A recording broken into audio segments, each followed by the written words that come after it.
Okay, let's, so this is Doug? No, that's the first one. No, no, no, no, no, I said Doug. Yes. Oh, that's it?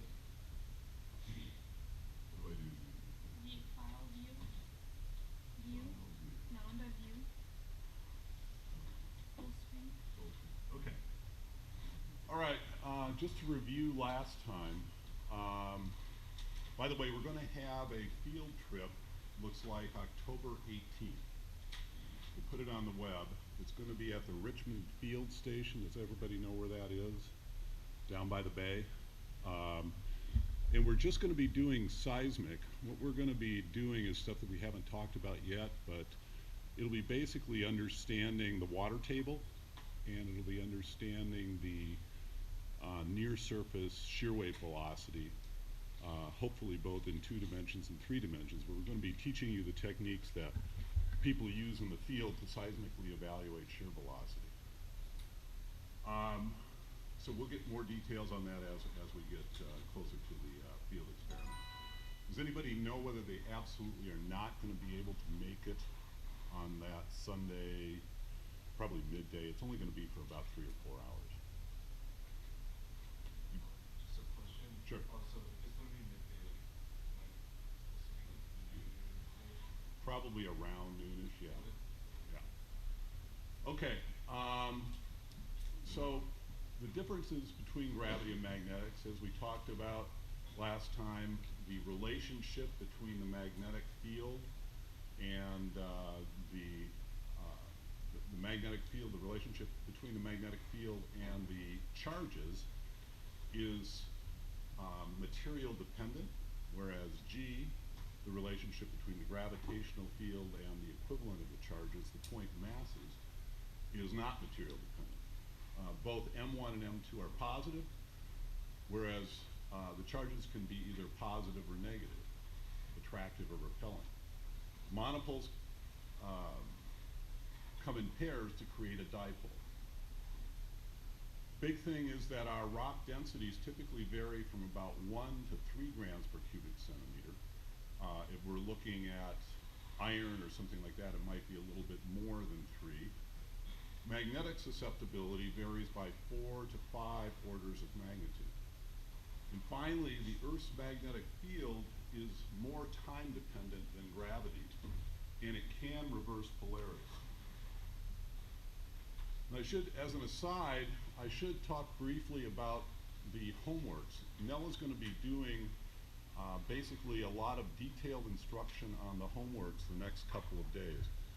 The way that I think about the homeworks is a little different than maybe a bunch of your other classes. I mean, I really assume that you guys are, pseudo-graduate students in the sense that I'm really not using the homeworks to grade you. I'm more using those to give you an idea of the types of problems that you might find in the real world. They're not necessarily even great proxies for the midterm. Some of them are, but not all of them are. And I don't want, like, everybody perking up when they think about grades here. I want you to think about learning rather than grades. Really, the grades are going to be fine. If you do the work, you're going to get at least a B in the class. What I'm really looking for is learning rather than doing a good job on the homework. It helps to do a good job on the homework, but it's really understanding material that's more important. And to that end, I'm not going to explain in lecture everything that you're going to have to do in the homework. There are going to be things that you're going to have to go out with, and I'm not going to be basically giving you a template to exactly do the homeworks in lecture.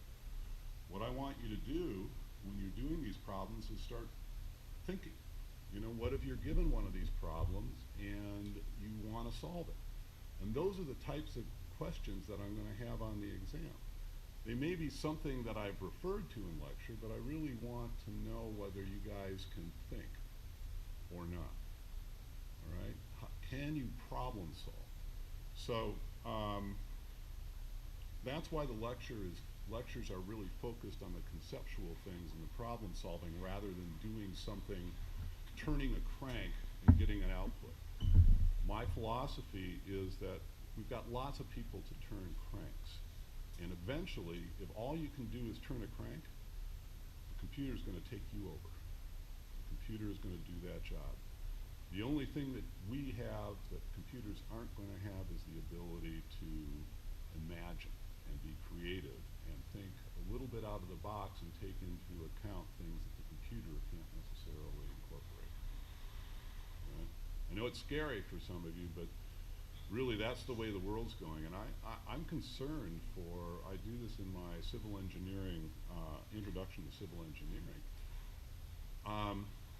You know, machines now can build, basically they can design buildings.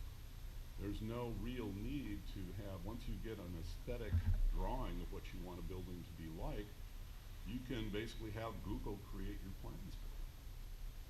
So those will always need technical experts, but they're not going to be nearly the crank turners that we had in years past. Here's an interesting example that I was at yesterday. Sorry to take you aside. I was at the undergrad admissions committee meeting for the College of Engineering. And I don't know, we have 17,000 applicants and something, hundreds of readers, really. There are over 100 people that read these applications. And I was looking at it thinking, you know, maybe there's a human part of reading these applications at the margin. You know, that there's something that humans are doing in reading the letters or in reading other things at the margin. But it seems to me probably 90% of the cases could be done by a computer and put those people out of work. And that, I'm afraid that's the fear that I have in the world. So the more that you think of learning as crank turning, as just generating an output, the more likely it is that you're going to be replaced by a computer.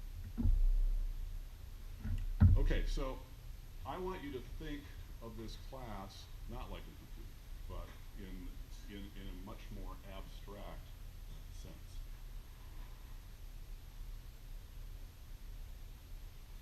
Okay, we talked about this is the first lecture. I want the second one. Is it down there? Yeah, no, I have to escape out of it.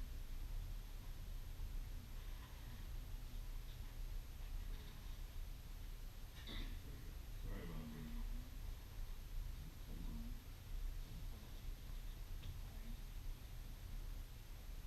There we go. Okay. Okay, so we talked about magnetic dipoles.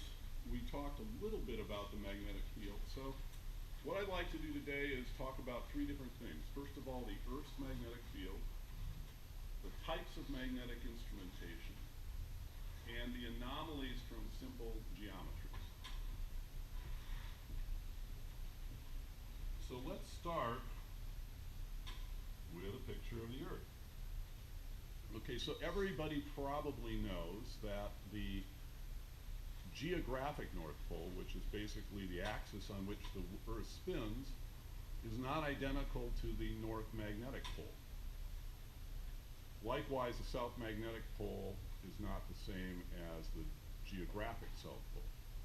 And we talked about last time that there is a dipole. At the present time, we call the negative charge of the dipole up at the top there, and it's pointing toward the geomagnetic South Pole. There's something that we call a dipoles, all right? The dipole refers to where the observed field has an inclination of 90 degrees. That is where these magnetic field lines go in perpendicular to the surface of the Earth, okay? And we can measure that, right? If we have a three-dimensional vector of the magnetic field, we can basically find the place where HE or H theta is 0, right? Where the magnetic field is going in perpendicular to the surface of the Earth. In general, of course, HE is not going to be 0, and as you can see from this picture, as we get closer to the equator, HE is going to be the more dominant field given our dipole configuration. So when we measure a magnetic field in general, or not when we measure it, let's say the magnetic field is going to be a vector property, right? Unlike gravity, I mean, gravity is a vector property too, but it's always pointing perpendicular to the surface of the Earth. In magnetism, we're going to have these flux lines pointed in different directions depending where we are on the surface of the Earth. And we call the angle of the flux line perpendicular to this surface. We call that the inclination, right? Here's the force, the total vector field, and it has an inclination with respect to the Earth's surface. It also has a declination d, and that declination is defined going positive to the east as the angle between the geographic north and the magnetic north. And so the fields in any direction, AG for example, is going to be the total field vector multiplied by cosine of I.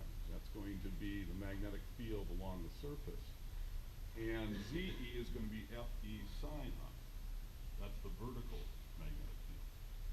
Now, for a lot of our work here, we're going to be looking at